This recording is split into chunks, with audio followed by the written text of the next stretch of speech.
లేచిన వెంటనే ఎవరిని చూడాలి? మనకి పెద్ద సందేహం ఇది. ఏ ఫోటో చూస్తే శుభం కలుగుతుంది?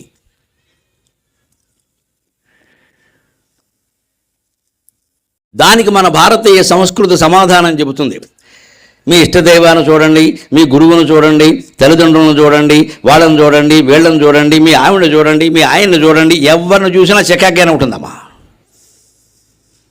ఎందుకంటే మన మనస్సు కారణం. వాళ్ళెవరిని అనొద్దండి, వాళ్ళని ఎవరిని అనొద్దు, మన మనస్సే కారణం. మంచి జరిగింది అనుకోండి, పొద్దున్నే మా ఆవిడ వచ్చిందండి, నాకు ఎప్పుడు మంచి జరుగుతుందండి.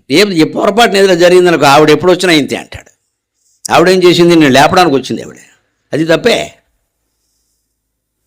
అసలు ఎదురొచ్చిన వాళ్ళని బట్టి, పొద్దున్నే కనపడిన వాళ్ళని బట్టి మనం రోజు ఎలా నిర్ణయిస్తామండి? ఇంతకంటే అజ్ఞానం ఉందా? కానీ మన సంస్కృతి స్పష్టంగా ఏం చెప్పిందంటే, తోసేక బాధ్యతనే కరాగ్రే వసతే లక్ష్మీ కరమధ్యే సరస్వతి కరమూలే స్థితా గౌరీ ప్రభాతే కరద